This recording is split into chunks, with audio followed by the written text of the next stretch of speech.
art of relationships. One of the most important parts of his character is how he dealt with people. How did he deal with people? The first rule is to have a warm, soft, loving presence. This is the first rule. It doesn't matter who you deal with. Your presence, his state of being was always warm, soft, loving, easygoing, genuine. No matter how much you follow the other rules, the other principles from his life, if you don't have this presence, this loving, warm, approachable, easygoing presence, people will run away from you. This is the first. The second is to treat every person and every relationship with the dues they deserve. Treat the elder like the elder deserves. The youngster like the youngster deserves. The leader different from the follower. The close different from the far. One from your family different from one outside the family. Everybody has a different place in the wider picture. And so they need treatment according to who they are and where they are from. As Ali ibn Abi Talib says, كَلِّمِ النَّاسَ عَلَى قَدْرِ عُقُولِهِمْ. Speak to people at their level. So sometimes you have to go down a level to simplify things. Sometimes you have to go up a level to make things more complicated. But it depends who you are speaking to. Similarly, the Prophet ﷺ, he treated people according to where they were at, not where he was at. He would come to their level. The third rule from the Prophet ﷺ's relationship is always be the first to initiate. And if not, if somebody started, like let's say someone gave you a gift, someone says salam, always reciprocate, always give return what they gave. And if you don't have something equal to give back, then just give whatever you have. Number 4, one of the rules of the Prophet's relationships, every relationship needs to be refreshed. It needs renewal. Otherwise it dries and it disappears, it breaks away. Every relationship needs to be refreshed or renewed. What we call in Arabic, husnul ahd or at-ta'ahud. And the last, what happens when the rights of two people or two groups overlap, they conflict? Let's say your mother wants to visit you and your in-laws want to visit you at the same time. Or a close companion asks something from the Prophet ﷺ and a Bedouin from far comes and asks him. Who does he cater to? When they conflict, when two people, two worlds, two spheres of his life come into clash, what does he do? He gives priority to the one who needs it more, not necessarily the one who's closest to him. The warm, soft, and loving presence of the Prophet ﷺ. Some of us may wonder, may ask, what was it like to hang around the Prophet ﷺ? What was he like on a day-to-day basis? While he was eating, while he was relaxing, while he was sleeping, while he was walking about the streets of Medina? Was he always in work mode, serious, battle face on? Or did he sometimes relax? Did he sometimes smile? Did he sometimes have a laugh? Was he sometimes casual? Many of us wonder, what was he really like? Some of us have this image of the Prophet ﷺ that he was always in game mode, serious. Like there was a battle about to break out. Because he had so many jobs to do. Family man, a leader, a warrior, X, Y, Z. So many things, so maybe he's always busy, always serious, always distracted. No. When you look at the people closest to him, Abu Hala radiallahu anhu, when he was asked, what was the Prophet ﷺ like just on a regular day? كان دائم البشر أو البشر. He was always smiling. سهل الخلق. Easygoing, relaxed. لين الجانب. Soft and gentle. ليس بفظ ولا غليظ. Not harsh, not angry. ولا صخاب ولا فحاش. He would not use bad language, he would not curse, he would not swear, he would not be lewd, vulgar in his language. ولا عياب ولا مداح. He wouldn't be always criticizing and not always praising either. يتغافل عما لا يشتهي. If there was some food he didn't like or some behavior he didn't like, he would just overlook it. This is how the Prophet ﷺ is described. Jarir ibn Abdullah al-Bajali radiallahu anhu says, ما رآني رسول الله صلى الله عليه وسلم إلا تبسم. Every time I saw the Prophet ﷺ, he smiled a big smile.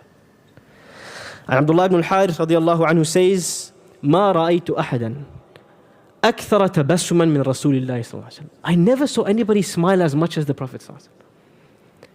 So it turns out that in the Prophet ﷺ's gathering, on a hot summer's day, in the shade of Medina, if you were to come and sit next to him, while he was just sitting with his companions, what would that gathering look like? He would smile, he would joke with his companions. The Prophet ﷺ, he says, إِنَّ اللَّهَ يُحِبُّ الْعَبْدَ. Allah loves for someone to be sahlan, easygoing. Just relax. Why are you so stiff and tense for? Relax. سهلا إذا باع وإذا اشترى وإذا اقتضى. Be easygoing when you buy, when you sell, when you go to the judge. Just relax. Be easygoing.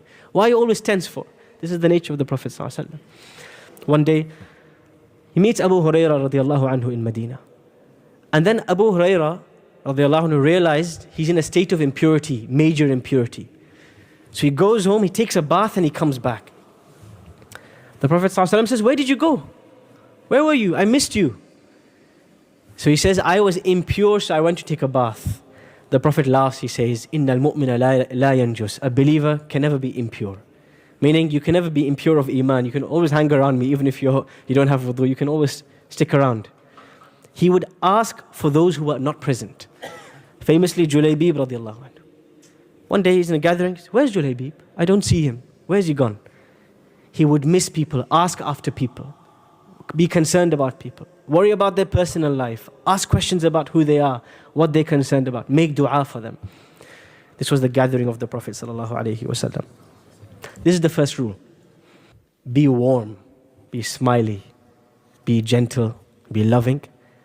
If you don't have this trait, develop this trait. It requires personal sacrifice. Please fight with yourself to get there.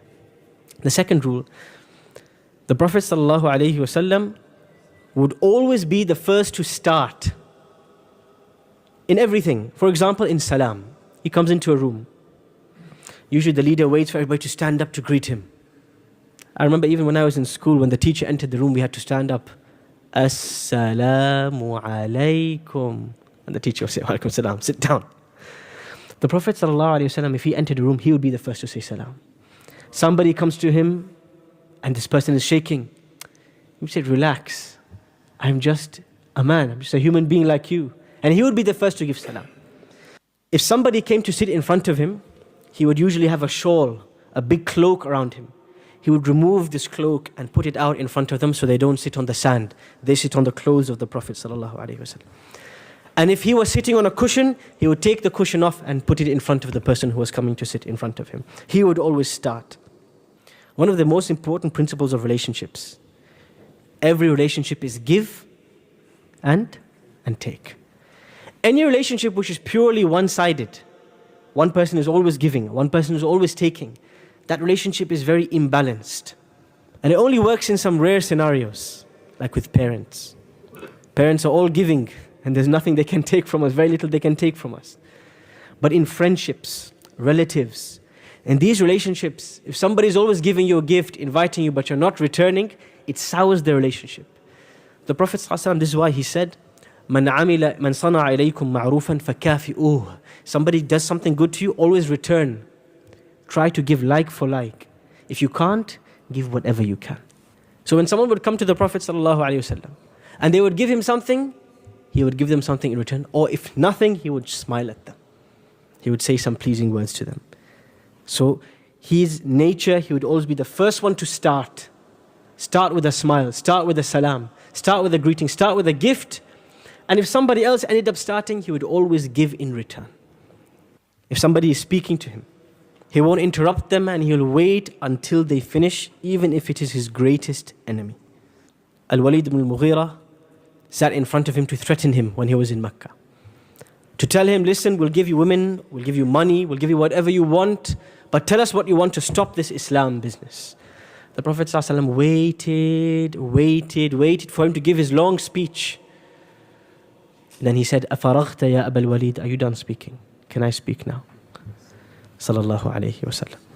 Last but not least, the family of the Prophet ﷺ. What was the Prophet like with his family? With his wives, with his children? The Prophet ﷺ would mend his own shoes, sew his own buttons, clean his own clothes. The word his wife used, كَانَ فِي خِدْمَةِ أَهْلِهِ. He was in the service of his family. When he was at home, he was helping out. I know, gentlemen, after a long day of work, we get tired. We want to just sit on the couch. There's the father's sofa. Father always sits on this particular part of the sofa, and he lifts his legs. he's done his day's job. But this is the hard work, this is the jihad of the Prophet ﷺ. There's a jihad at home as well. Yes, you're tired. Yes, the lower back is hurting. Yes, you have sweat. Yes, you have no desire in the world to get up. But just for the sunnah of the Prophet ﷺ, get up and do something in the house. Sallallahu Alaihi Wasallam. How was he with his wives, with his children? If his daughter Fatima radiallahu anha entered the house, he would stand up to meet her and kiss her on her forehead. This is how he'd greet his daughter. Daughters, how were they dealt with before he came as a prophet? They would bury them alive. And he's standing up for his daughter and kissing her on the forehead just to greet her. And he says, if somebody enters a room, they should never expect people to stand up for them. But yet with his own daughter, he would stand up to greet her. Sallallahu Alaihi Wasallam. He's in salah. His two naughty grandchildren, Al-Hasan, Al-Hussein, come, they climb on his back. What does he do? He stays in sujood. What do? We do a wrestling smackdown. Make sure we tear a few ligaments on the way, break a few bones, so this child learns never to climb on my back again. He stays, his sujood is so long, the companions, they start lifting their head. What's going on? Has he forgotten that he's in salah? And they just see a child is using him as a horse. And he stays in salah. He's praying salah, and we know how much he loves salah. We know that the most peaceful moment in his life was the moment he says, Allahu Akbar. Yet, if he heard the cry of a baby, he would shorten his salah, cut it short, pray it longer at home. One of the most tricky things in human relationships is how we deal with relatives. I'm not talking about parents and brothers and sisters, I'm talking about outside of this, uncles, aunts, cousins. And these relationships, these relatives, the way the Prophet ﷺ describes how we must deal with them, he calls it silatul arham, connecting the blood, the blood that you are from, keeping that fresh and connected. The Prophet ﷺ had some relatives who were not very good to him. In a hadith, the Prophet ﷺ says, "Inna ala bani fulanin laysu li bi awliya." This family from my relatives, they really hate me. They dislike me. They cut me off. غَيْرَ أَنَّ لَهُمْ رَحِمًا سَأَبُلُّهَا بِبَلَالِهَا أَوْ بِبِلَالِهَا. They hate me, this family, this group, these cousins of mine. The only thing is, they have rahim, they have blood relations with me. So I will do my duty in those blood relations with them. One of the most interesting things I found when studying this hadith, when the Prophet ﷺ made this statement, he actually mentioned the name of the family. I'm going to mention it shortly. But you know what happened in the vast majority of hadith narrators? When they wrote this word down, when the Prophet mentioned the name of the tribe, the name of the clan, who hated him or who was not good with him, they erased the name of the tribe. Gundar, one of the most famous narrators of hadith, he says in any manuscript of hadith, when you see this hadith, you see there's a blank white space where the name of the tribe is. We removed it because so that people later on don't start hating on the descendants of this family. Look at the precision with which hadith was narrated. However, in the Mustakhraj of Abi Nu'aym, in another variation of this narration, another chain of narration, it comes, he mentions that it is the family of Abi Talib, the family of his uncle. His first cousins, the extended family from Abu Talib, members of that family, they disliked the Prophet ﷺ. They didn't want to see his face. How do you deal with such people? The Prophet ﷺ says, سَأَبُلُّهَا بِبَلَالِهَا. This word in Arabic, he says, I will keep the relationship moist and wet. He uses this word, keep your relationships moist. You know, if you don't drink water for an entire day, what happens to your tongue? It goes dry. And you can feel the dryness in your mouth. So what do? Every few hours, you keep topping it up with water. You keep refreshing. What do they say? Hydrate yourself, right? So you don't get dehydrated. Relationships need to be hydrated as well.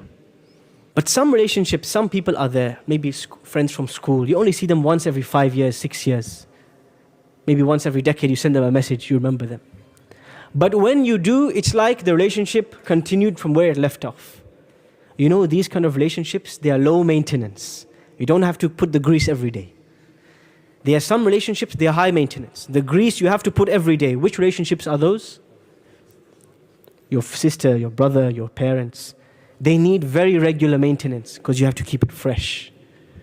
This is how the Prophet ﷺ described Khadija radiallahu anha, his beloved wife, his most beloved.